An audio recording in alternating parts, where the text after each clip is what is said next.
What's good, YouTube fam? What you're gonna see here in this video is a recording of a live coaching call that I did inside of my Piano for Producers community. And those who were live on the call and those who saw the recording thought it was so incredibly valuable that I decided to chop it up and share it with you guys here for free. Hope you enjoy. So if you guys haven't heard that piece, I actually just kind of want to show off Eric real quick. He literally is the reason why we're talking about this lesson right now. So let's give credit to the man. So this is thy piece. He said, here's a little hymn I've been working on.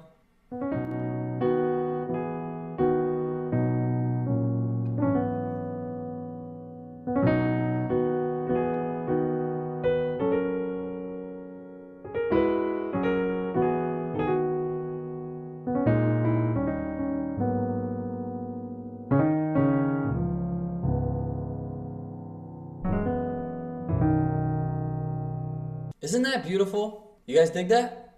It's wonderful. It's wonderful. I love the melody and the chord progression. I can feel where it's going to go, but it's still a beautiful, sweet. You know, they got the nice decorators, so you get the nice, harmonies, and it's lovely. Oh, sweet, man. That was actually a really great summary of the points in that to pull from. Awesome, dude. So let's talk about it.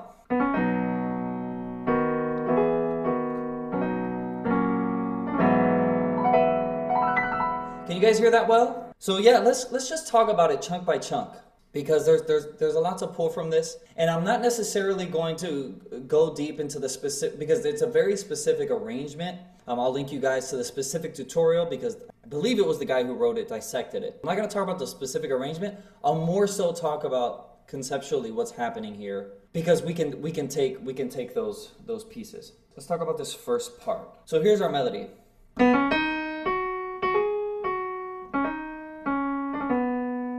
That's so beautiful. So this melody is like straight pentatonic.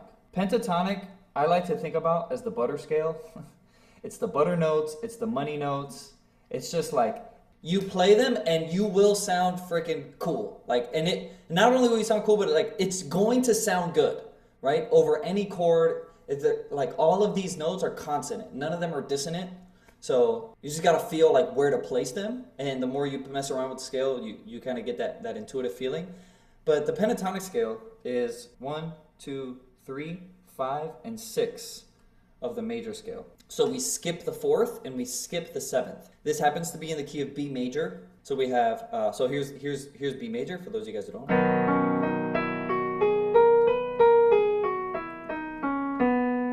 Okay, and so we go 1, 2, 3, skip the 4, 5, 6, and then we can say, I like to say 1 again, just because that brings us kind of back. See how that just sounds good? Like just doing that? Really cool. And I think for the first time ever, I'm actually going to teach this lesson on a piano sound instead of the electric piano. Just because it's a piano hymn, so it feels right. I just don't really like the piano sound on this. It feels too like dingy for me. I wish it was deeper. So that's the first thing. So we have, right? And to give this a little bit of extra sauce, what we have here are scoops and grace notes, or I guess they're kind of like synonyms of each other. So these are like quick notes that go into your target chord. So if this is the note that I want to play, right, signified by that symbol, it's just a quick bring, it's just a quick bring into it, right? From below, you can also come from above. So you can say, you see that? That sounds dope. It's like the easiest thing in the world, and it's cool. So that first melody goes from, which sounds nice, but check this out. I'll do it a little slowly, or I'll play that tempo. Woo! Right? So we scoop into the 3rd, and then we drop down into the 2nd. Right? This is so common in this kind of music and this vocabulary, to scoop into the 3rd and to drop into the 2nd.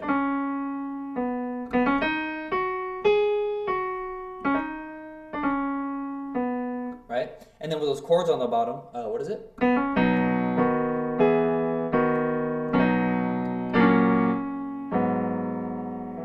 missed that note. So really important here, I want to mention something that makes this cool. The scoop lands on the downbeat. The scoop comes with the chord. So we don't say, right? We don't say with the chord. We play the chord at the same time that we scoop. So it's like the note that you're landing on is just a little bit delayed, right? I'll do it slowly.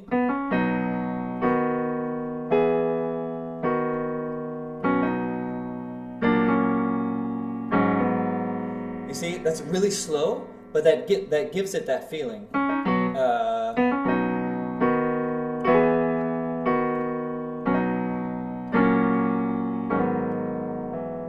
Super nice. So those scoops and those grace notes, especially dropping into the 2 and going up to the 3, really, really great. Also, going into the 6, and I just did it on that one. So 1, 2, 3, 5, 6, right?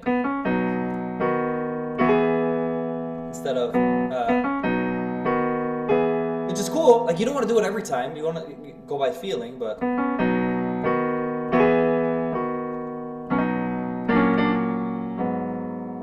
Keep missing that E, but it sounds cool when I play it a little delayed.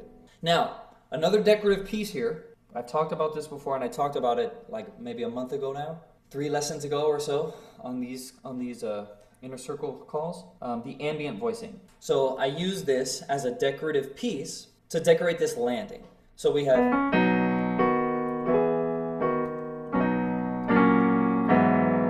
Gotta have a landing here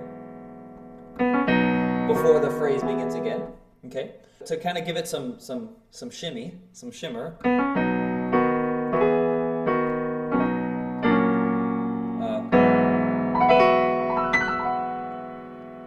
Sounds nice, sounds like fancy, right? Nothing crazy. All I'm doing is using that ambient voicing that I had spoken about. And if you guys want, just type ambient voicing in the search bar. It's like 3 calls ago or something.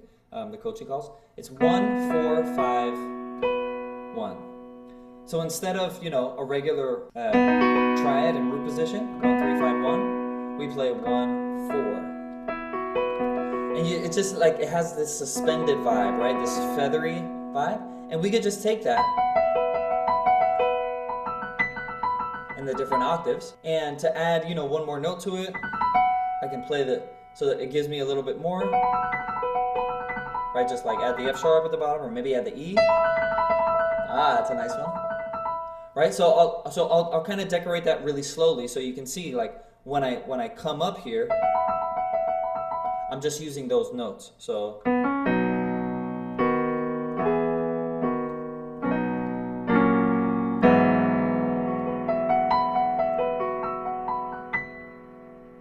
And that would be a way to get used to it, just to kind of do some light work.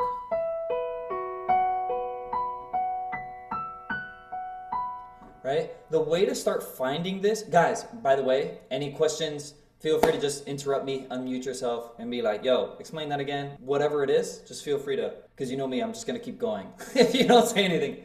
So the easy way to get used to that is to think about like a hand position, a position that you can land in,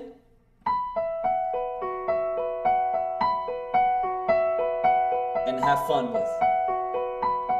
Right? So here's my position, just the ambient voicing, straight root position like this, and I'm adding one note at the bottom, and then I just kind of arpeggiate.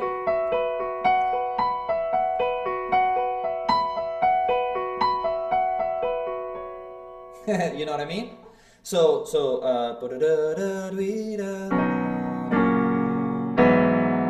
land in a position. And then you can also, once you get a little bit used to that and some patterns that you like, hop from one to the other, right? Just this here, this octave, hit some wrong notes, but you get the point. Like going from this one to this one to this one. And this right here is just muscle memory, dude. Like you can just. Until you land, you know, until you get it right. So that's the first phrase there. Scoop. 2 scoops. ambient voicing. And then maybe end on a different note to break the pattern, you know?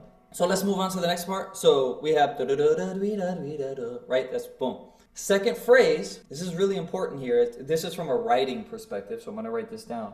We have a really good blend of repeat and change, or repetition and variation, right? So it starts exactly, second. Exactly the same, and then we have a little change right at the end. So that's what allows you to get a theme when you're writing. You repeat your ideas, but you have to add a little bit of change, because if it's the same thing all the time, it's gonna get boring. And so the way he does it here is by going into that 5 chord, right? Now, one thing that's really important, and not a knock on Eric, but he didn't do it in his recording, and that's fine, because it could be a personal taste thing, but I personally really like it. The way Zach plays it is with this little, it's like 2 grace notes into this B flat. Otherwise it would be, which is cool, that's fine, but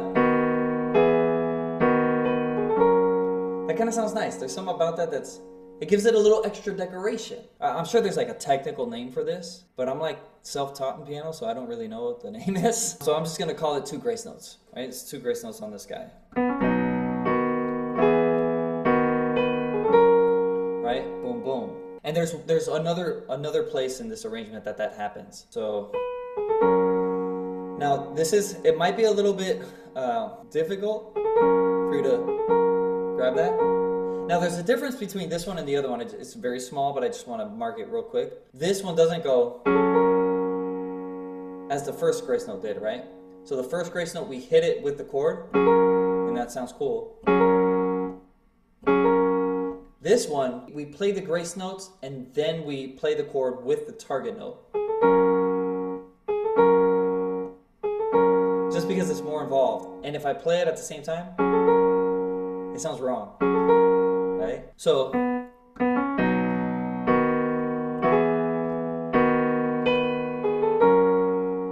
boom. Notice how the grace notes aren't as loud as my target note.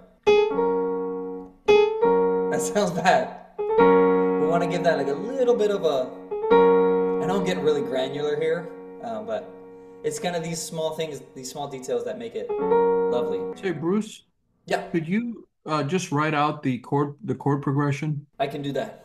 Maybe you want to do that later, but that would help me follow along with what you're doing. Real quick, if you're digging this video and you want to be live with me on these calls so that you can ask me questions and get live demonstrations and all of that, click the link in the description so you can learn more about the Piano for Producers community, and I'll see you on the next one. Let's get back to the video. So the chord progression for that first part, it's kind of like B, E, back to B.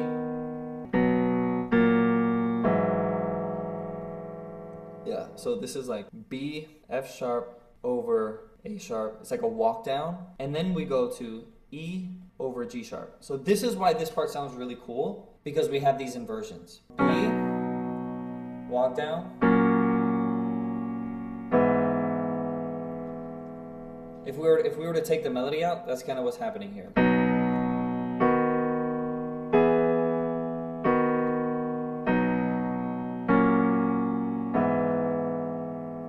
So really what I'm playing here is I'm just playing triads. If you look at it, right?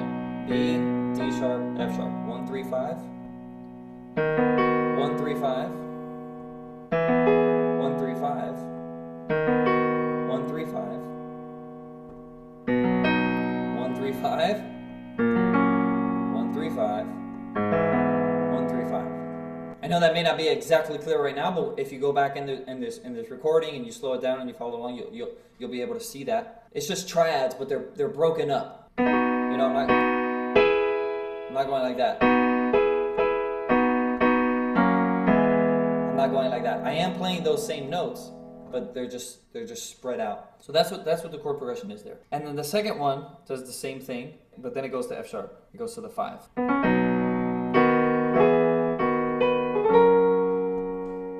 Then we have, what is it? Sorry guys, I just learned it this morning. So this next part is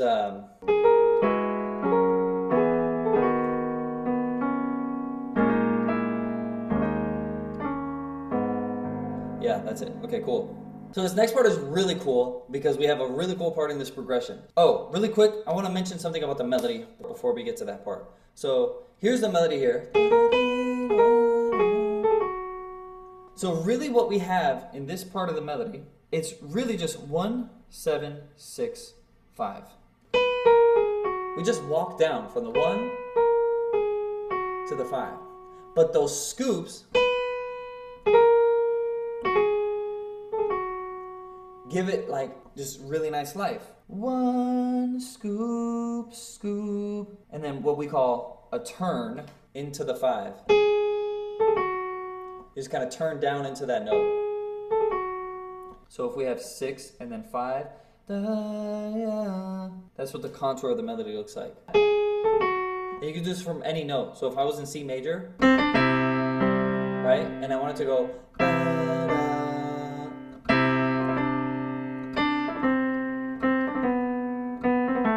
right, it's just a really, really nice thing. So if you want to get used to that, actually you could just practice your scales like that.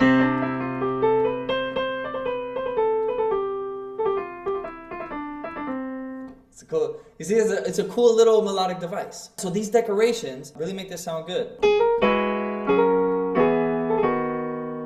Right? Instead of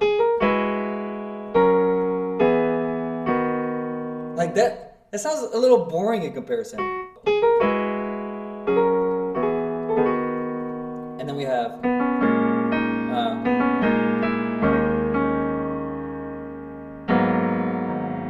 and that's another part that really tripped me up just because it's so specific and it's different. It's different than how I usually play those chords. But again, we have some grace notes here. Let's just talk about the melody. We gotta have the same thing that we did at the beginning. 3, 4, 3, 2, 1 is the melody there. And you could play it like that, that's fine.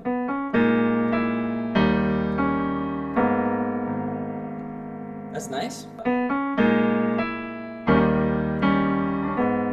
Like that sounds really cool. 3, 4, scoop into the 3, drop into the 2, turn into the 1. It's these little tiny decorations. And again, you don't have to do all of them. You can just maybe do 1 or 2 of them. Right?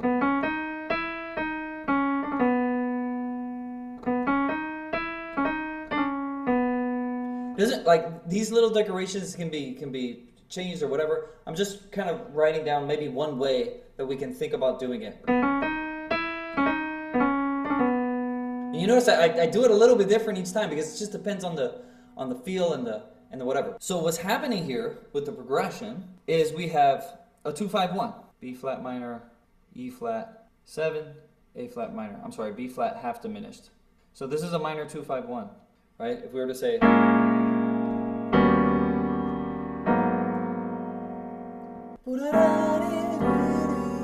those are the full chords. So that's what we have there. So here's what we have from the beginning.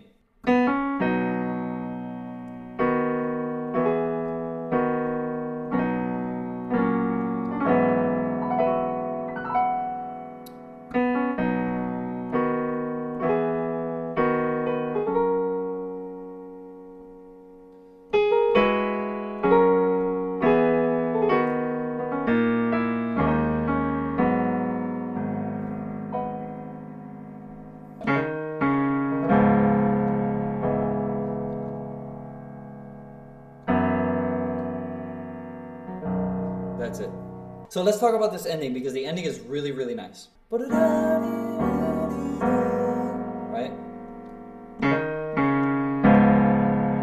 So this, what we do here, progression-wise, so here we go into a dominant 2, which is very gospel, minor 2, 5, 1. So the dominant 2 here, C sharp 7. Usually, if we're in B major, that C sharp is a minor chord, right? But if we just make it major real quick, 2, 5. Sounds really nice, right? This is really cool. So here's the typical. But if we make it dominant, we get like an extra.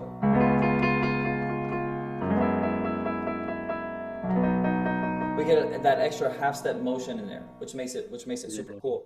And he happens to land on it in a really dark part of the piano. And I really like this voicing here. It's so simple. You got 1 and 5 on the bottom, and then 3, 5, 7 just like stacked up on each other. Really nice. So we have.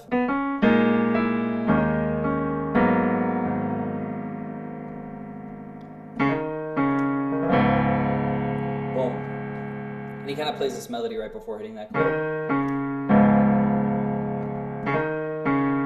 But you guys can check that out. But like that's what's really important. And there's also a version where he does this kind of grace note, this double grace note that we were talking about before. He does that into the third, and it's a little bit I've never seen this before. It was really cool to watch him do it, and so I've been trying to get it down, just like clean.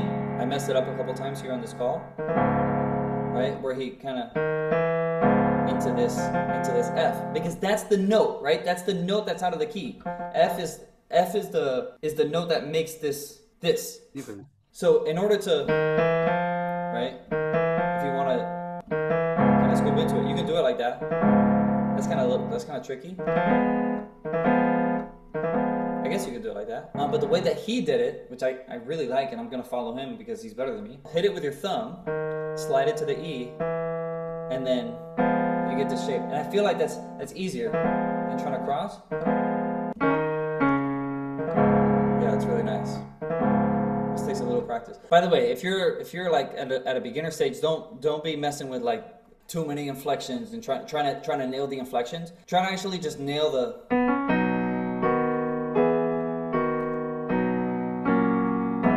Because that's what's most important. Once you get that down, then you can start. And just do it like one hand and then add the other one. Do it the same way each time. Don't try to change it. Do it the same way each time so you can start getting used to it. Pick a way you like and shed it like that. So I really like this one. So when I'm practicing it, I want to hear both of those notes equally.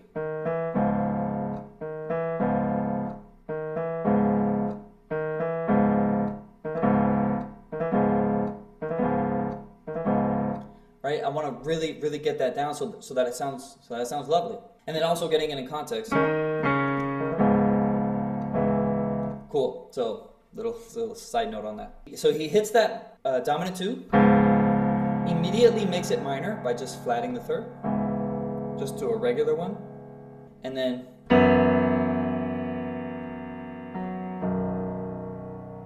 so 5, 1. So let me just talk about that ending real quick. We have this minor 2, 5, 1.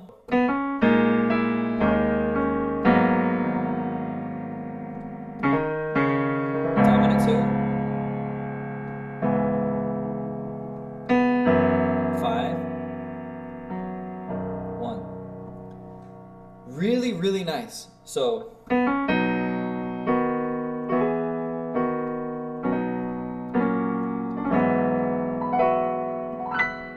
it's so beautiful, you don't even have to play it fast for it to sound nice. And as a matter of fact, when you play it slower, you get to really appreciate the beauty a little bit more.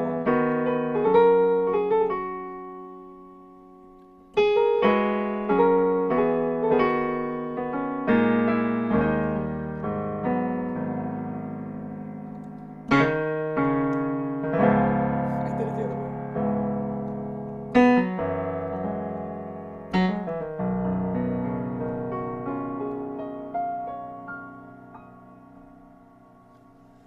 That's deep, man. Dope, right? A lot to pull from that one. Mainly the melodic decorations. I just want to highlight the things that I really like that I think are useful across all genres and everything. Is the use of that pentatonic scale to make the melodies. But the scoops into and up to the notes and the double scoops sometimes are really nice. That minor 2, 5, 1 really gives it like some edge there, especially because this is so happy. So injecting some sort of darkness, if you have something that's very light, or the opposite, let's say you're writing something that's very dark, look for spots where you can inject some lightness. If you're writing and it's predominantly minor, see where you can throw some major chords because it's going to bring some light, and the inverse is also true. So those are the main takeaways for me. Questions, comments, insights? what's funny when I came in at the point where you're on the last bit of the phrase, and I was thinking Bob Dylan make you feel my love vibes to that at the end there as well. Really Yeah, nice. Nelson mentioned John Lennon earlier too. Yeah, Mm, that's good. these hopeful vibes. Yeah, They're useful across genres. yeah. So uplifting. Lovely. Yes. And Yasmin, Rodney, I missed you guys too. Welcome, Jeffrey. Hey, yeah, sorry, didn't know when it was a good time to chime in. Just soaking up and taking way too many notes. So, Cool. That's what's up. Good to see you. Awesome, guys. Anything else on this one? It was amazing. Thanks so much for breaking that down. You're welcome. So there's a lot here in this one, right? And again, I didn't go over the specific arrangement. Let me throw actually that link in the chat, or I was gonna throw it in the, I'll throw it in the community there for everybody else. The main takeaways are really why I wanted to, thinking about, do I want to talk about this? But there's so much in here that we can pull from, and what I would highly recommend is, if you're a beginner, learning this exact arrangement may be a little bit much.